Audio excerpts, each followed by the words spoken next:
Assalamualaikum warahmatullahi wabarakatuh.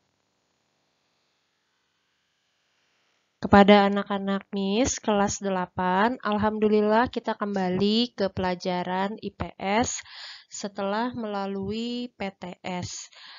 Di PTS kemarin kita sudah mempelajari bab 1 sampai bab 3. Nah, setelah PTS ini kita akan mempelajari bab 4 sampai bab 6. Di hari Kamis kemarin, Miss sudah memberikan sebuah video kepada kalian untuk menambah pengetahuan kalian bahwa ternyata pelajaran yang kita pelajari di sekolah itu ada manfaatnya untuk kehidupan kita sehari-hari. Jadi pesan Miss, tolong setelah menonton video tersebut lebih semangat lagi mengikuti kegiatan pembelajaran yang ada walaupun sekarang masih belajar di rumah. Karena apa yang sudah kalian pelajari itu akan terpakai untuk kehidupan kalian. Suka atau tidak suka terhadap pelajaran tersebut diikuti. Yang penting kalian sudah berusaha mau mengikutinya, apapun hasilnya ya itu nanti belakangan gitu. Oke, kita lanjut ke materi selanjutnya.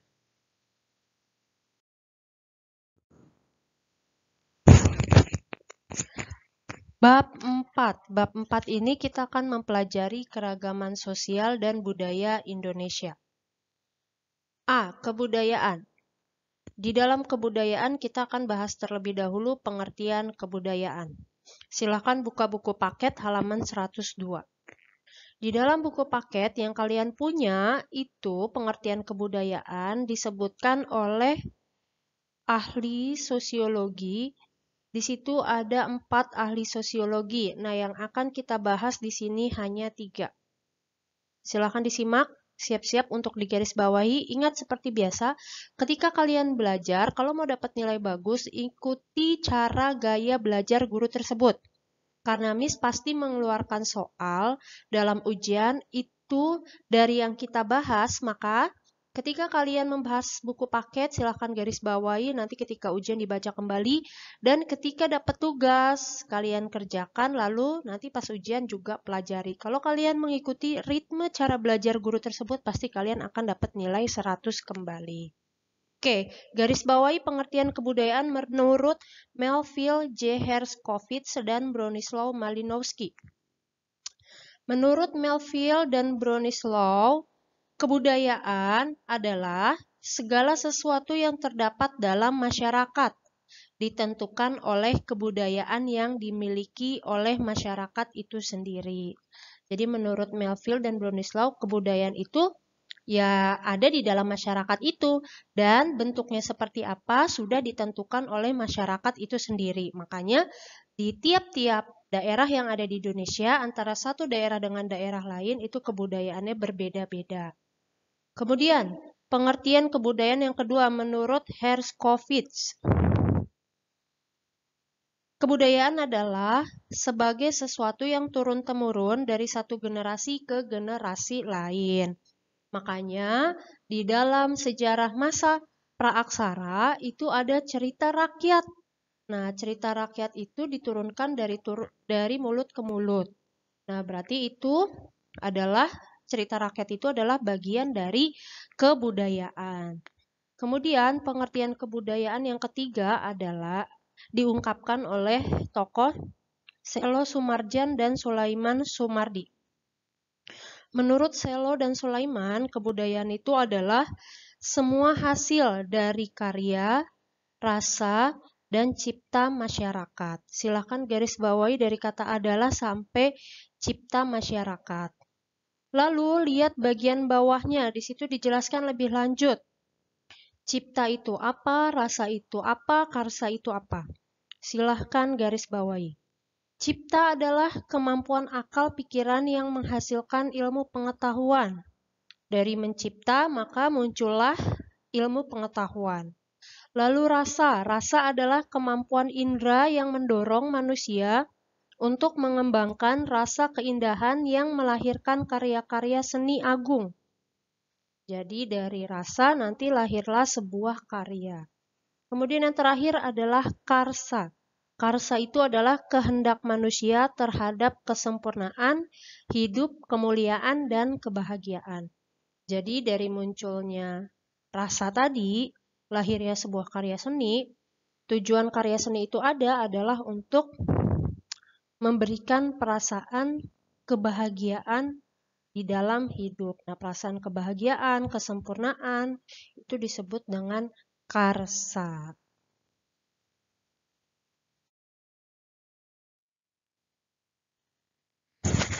Lanjut ke halaman 103, masih membahas tentang kebudayaan.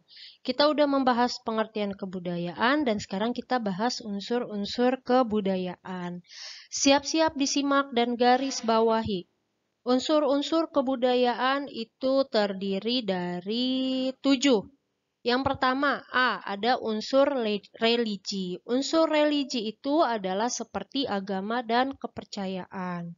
Unsur kebudayaan yang kedua ada sistem kemasyarakatan. Garis bawahi, unsur sistem kemasyarakatan itu terdiri dari hukum, kekerabatan, dan pernikahan. C. Unsur kebudayaan berupa peralatan atau perlengkapan hidup. Bentuknya seperti rumah, pakaian, dan kendaraan. D. Unsur kebudayaan berupa sistem mata pencarian hidup. Contohnya atau bentuknya ada petani, pegawai, buruh, guru, dan lain sebagainya. Yang di situ menunjukkan sebuah profesi untuk profesi tersebut tujuannya untuk bisa memenuhi kehidupan orang tersebut. Itu disebut dengan mata pencarian.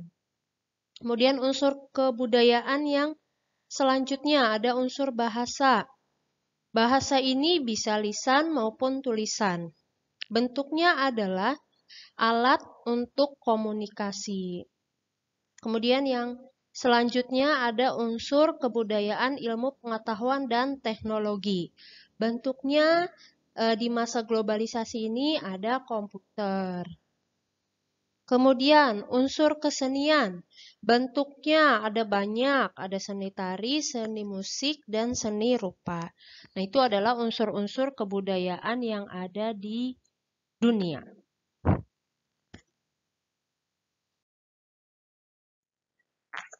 Masih di halaman 103, bagian A kita sudah selesai, sekarang masuk ke bagian B.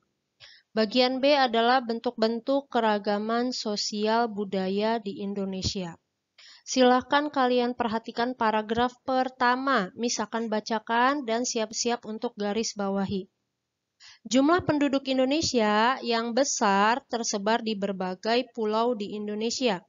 Mereka juga mendiami wilayah dengan kondisi geografis yang bervariasi, mulai dari pegunungan, tepian, hutan, pesisir, dataran rendah, pedesaan, hingga perkotaan. Oke, lanjut ke paragraf 2. Cari dari kata dalam. Dalam melestarikan keragaman budaya bangsa, kamu sudah memiliki semboyan yang dikenal dengan Bhinneka Tunggal Ika, yang berarti bahwa berbeda-beda tetapi tetap satu. Semboyan tersebut diambil dari buku Sutasoma karangan Empu Tantular. Dan lambang semboyan dari keragaman budaya atau berbeda-beda tetapi tetap satu itu adalah burung Garuda. Bhinneka Tunggal Ika ini adalah simbol yang menunjukkan bahwa bangsa Indonesia adalah bangsa yang heterogen. Apa artinya heterogen? Heterogen artinya adalah bermacam-macam, yang mempunyai keragaman baik dalam aspek agama, budaya, maupun ras dan suku bangsa. Jadi pesannya adalah walaupun Indonesia terdiri dari banyak kebudayaan, agama, ras, dan suku bangsa, tetapi harus tetap satu jua. Harus tetap merasa satu, tetap merasa satu saudara. Kenapa harus begitu? Ya kalau nggak ada rasa, berbeda-beda tetapi tetap satu saudara, yang terjadi adalah kerusuhan, pertengkaran, keributan, tawuran, dan lain sebagainya. Kemudian Di dalam bagian bentuk-bentuk keragaman sosial budaya Indonesia itu ada keragaman suku bangsa. Buka halaman 104. Silakan kalian lihat tabel 4.1. Pembahasan tentang keragaman suku bangsa intinya adalah Indonesia itu terdiri dari banyak pulau. Di tiap-tiap pulaunya itu memiliki keanekaragaman suku bangsa. Jadi satu pulau atau satu provinsi aja bisa terdiri dari lebih dari 2 suku bangsa atau suku-suku daerah. Nah, di tabel itu dari 34 provinsi yang ada di Indonesia, di tiap-tiap provinsinya ada jenis-jenis nama-nama suku bangsa atau suku-suku daerah asli. Nah, di situ bisa kalian baca. Contohnya, DKI Jakarta, sukunya ada Betawi. Kemudian Banten, sukunya ada Baduy, Sunda, dan Banten, dan lain sebagainya. Silakan kalian pelajari nama-nama suku-suku daerah atau suku-suku yang ada di tiap-tiap provinsi.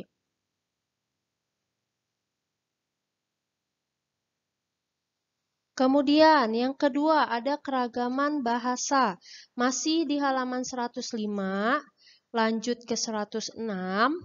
Kalian bisa lihat tabel 4.2, ternyata selain kita memiliki kekayaan suku, kita juga memiliki kekayaan bahasa. Dilihat dari provinsi yang ada di Indonesia, ternyata bahasa kita itu dibagi jadi 14. Dan bahkan di tiap satu provinsi tersebut ada lebih dari 2 bahasa daerah. Luar biasa kan? Nah, yang jadi problemnya adalah sekarang semakin dunia maju, bahasa-bahasa daerah kita sudah mulai punah. Kenapa? Karena sudah jarang digunakan oleh penduduk-penduduk asalnya. Sudah tidak dipelajari lagi bahasa-bahasa daerah tersebut karena terkadang mereka sudah fokus sama bahasa Indonesia. Jadi pelajarannya untuk kita adalah agar kebudayaan kita masih tetap lestari, masih tetap ada dimanapun kita tinggal, ya sedikit-dikit kita harus mempelajari bahasa daerah asal kita. Tujuannya adalah supaya kebudayaan itu nggak hilang. Kan sayang, contohnya aja kita mau belajar tentang kebudayaan Jawa. Orang Jawa pun akan nggak paham dengan kebudayaannya, tapi banyak orang-orang Belanda yang ada di negara Belanda sana memiliki pengetahuan tentang kebudayaan Jawa. Jadi kalau kayak mau belajar gamelan, bahkan belajar menyanyi lagu Jawa, nyinden, itu terkadang orang-orang Belanda itu lebih hebat daripada asli orang-orang Jawa yang ada di Indonesia. Nah, itu kan sedih ya. Jadi jangan sampai hal tersebut berlanjut lama, apalagi sampai menghilangkan kebudayaan kita. Sekarang kita masuk ke bagian materi yang ketiga, yaitu keragaman budaya. Silakan lihat halaman 106. Keragaman budaya itu nanti dibedakan lagi jadi 3. Ada rumah adat, pakaian adat, lagu daerah, dan alat musik. Nah, kita bahas satu-satu. Keragaman budaya berupa rumah adat. Jadi, lagi-lagi subhanallahnya kita ternyata punya beraneka macam rumah adat yang disesuaikan dengan kondisi masing-masing provinsi.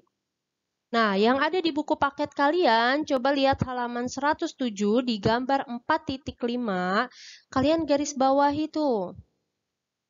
Gambar yang A itu adalah rumah adat Bubungan Tinggi dari Provinsi Kalimantan Selatan, bentuknya seperti itu. Kemudian yang B itu ada rumah adat Limas, asalnya dari Provinsi Sumatera Selatan. Kemudian yang C, nah ini unik ya, bentuknya seperti setengah lingkaran. Itu ada rumah adat Honai, yaitu dari Papua. Yang D, itu rumah adat Gapura Candi Bentar dari Provinsi Bali. Nah, yang gambar D ini sebenarnya adalah contoh bangunan dari Bali, tapi bukan ada di Bali bangunannya, ada di Jakarta. Ada yang tahu di mana? Ya, contoh bangunan gambar D dari Rumah Adat Provinsi Bali, ini adalah bentuk bangunan yang di dalamnya dijadikan sebagai museum Indonesia yang ada di Taman Mini Indonesia Indah. Nah, siapa yang udah pernah ke sana? Boleh main-main ke Taman Mini Indonesia Indah, sekalian belajar tentang bermacam-macam kebudayaan dan jenis-jenis rumah-rumah adat. Nah, di Taman Mini Indonesia itu lengkap lah. Tentunya tapi harus bersama orang tua. Oh iya, kalau lagi pandemi ini tutup ya. Sorry. Nanti kalau udah nggak pandemi deh, kalian boleh main, belajar kebudayaan Indonesia di sana. Rumah adat Tongkonan dari Toraja. Dan yang F, itu kalian bisa lihat ada rumah adat Sauraja dari Provinsi Sulawesi Tengah. Nah, itu baru 6. Kalau kalian mau melihat lebih banyak, kalian bisa searching di Google atau datang langsung ke Taman Mini Indonesia Indah. Oke, balik sebentar ke halaman 106. Di halaman 106 itu juga masih ada contoh rumah adat. Yang A itu adalah Joglo. Joglo itu adalah rumah adat dari Provinsi Jawa Tengah dan Yogyakarta. Kemudian kita baca sebentar halaman 106, cari dari kata tiap daerah. Garis bawahi. Tiap daerah mempunyai rumah adat dengan arsitektur yang khas dan unik. Misalnya bentuk rumah, atap, dinding, dan lantai. Jadi setiap rumah adat bentuknya itu berbeda-beda antara rumah adat satu provinsi A dengan rumah adat provinsi B. Dan bahkan bentuknya pun itu memiliki ciri-ciri khusus. Jadi tiap-tiap rumah daerah itu punya ciri-ciri masing-masing. Contohnya nih, cari dari kata contohnya, lalu ke halaman 107, cari dari kata adalah. Contohnya adalah joglo yang memiliki ciri khas berupa 4 tiang penyangga utama yang merupakan lambang penentu arah mata angin, dan tumpang sari yang merupakan susunan terbalik disangga oleh soko. Itu adalah salah satu contoh bahwa tiap rumah adat itu memiliki ciri khas masing-masing, dan yang dibahas tadi itu adalah ciri khas dari rumah adat joglo. Dari mana tadi joglo itu asalnya? Dari Jogja atau Jawa Tengah. Kemudian pakaian adat, lihat halaman 108. Nah, ternyata kita juga memiliki keberagaman pakaian adat. Jadi tiap-tiap daerah, provinsi itu punya pakaian adat masing-masing. Contohnya A, itu garis bawahi, ada pakaian adat suku Sasak di Lombok. B, ada pakaian adat warga Bali. C, yang kalian lihat itu pakaian adat suku Melayu di Provinsi Riau. Dan D, itu ada pakaian adat suku Minangkabau Provinsi Sumatera Utara. Ngomong-ngomong tentang pakaian adat, kalau menurut Miss, cara pelestariannya sekarang itu sudah bagus gitu ya. Kenapa? Karena di dalam pernikahan masih banyak orang-orang yang menikah menggunakan pakaian adatnya atau pakaian asal daerah mereka. Nah, itu merupakan salah satu bagian dari pelestarian kebudayaan. Kalau di zaman Miss dulu kecil, pakaian adat itu cara melestarikannya adalah digunakan untuk pawai keliling saat 17 Agustusan. Nah, di sini siapa yang pernah merasakan pawai keliling? Jadi waktu 17 Agustusan biasanya sorenya itu ada pawai keliling komplek. Nah, pawainya itu diusahakan pesertanya menggunakan pakaian adat. Nah, itu adalah salah satu cara untuk melestarikan kebudayaan. Kemudian yang C ada senjata tradisional. Senjata tradisional di tabel 4.3 itu disebutkan tiap-tiap nama daerah itu punya senjata tradisional masing-masing. Itu bisa kalian baca. Kemudian yang terakhir ada lagu daerah atau alat musik tradisional. Lagu-lagu daerah yang ada di Indonesia itu juga banyak. Satu daerah aja bisa memiliki lebih dari 2 lagu daerah. Nah, lagu daerah ini juga lama-lama mengalami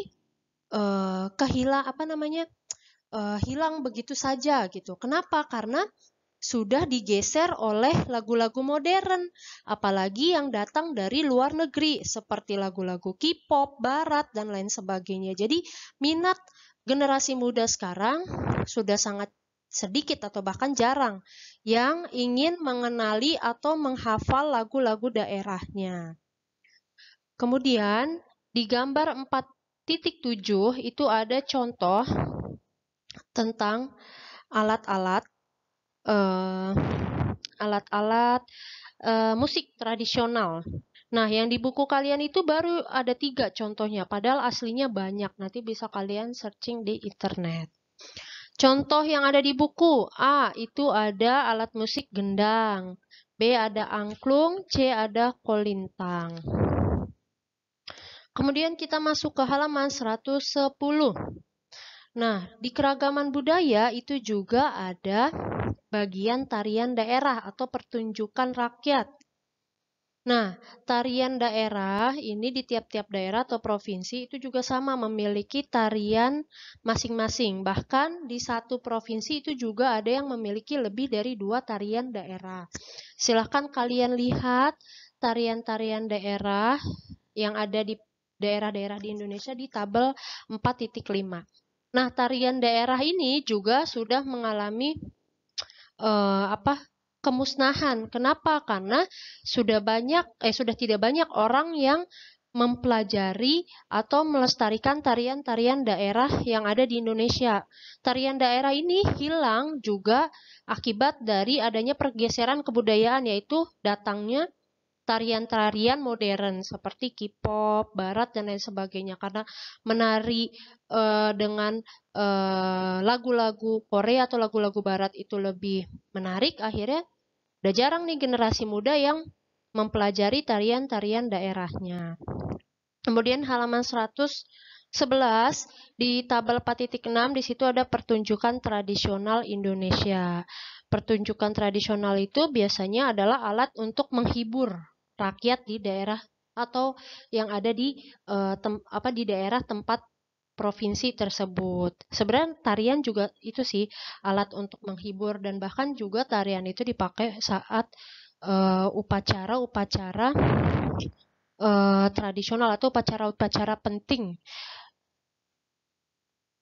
Kemudian yang F, ada religi atau agama.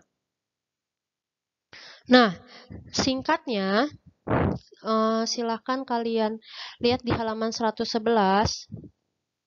Intinya, religi atau agama ini sudah dimiliki oleh bangsa Indonesia sejak zaman praaksara, di mana manusia belum mengenal tulisan. Nah, di saat manusia belum mengenal tulisan, lalu agamanya atau kepercayaannya berupa apa? Kepercayaannya berupa menyembah roh nenek moyang, benda-benda, hewan-hewan, dan lain sebagainya. Kemudian setelah munculnya tulisan, barulah di Indonesia masuk sebuah agama yang datang dari India, yaitu Hindu-Buddha.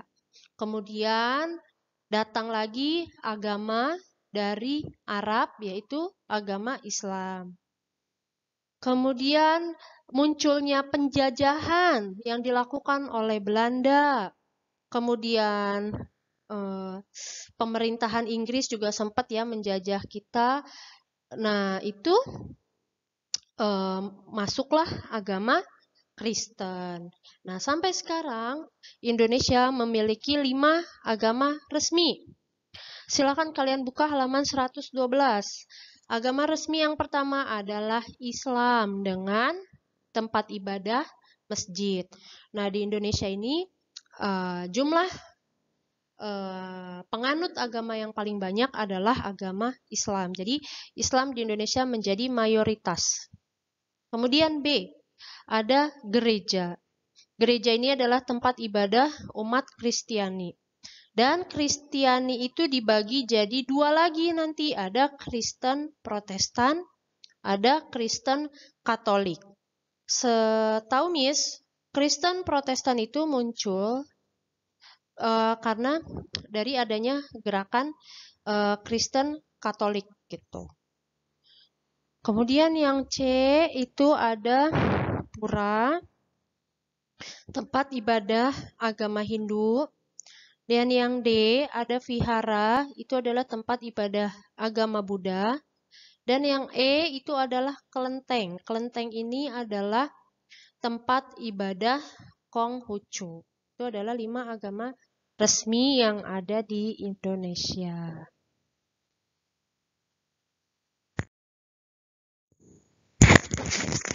Oke, materi kita tentang kebudayaan di pertemuan pertama setelah PTS ini selesai sampai sini. Semoga apa yang Miss jelaskan kalian mengerti. Silahkan digarisbawahi, kemudian dipelajari kembali, terutama ketika menjelang ujian.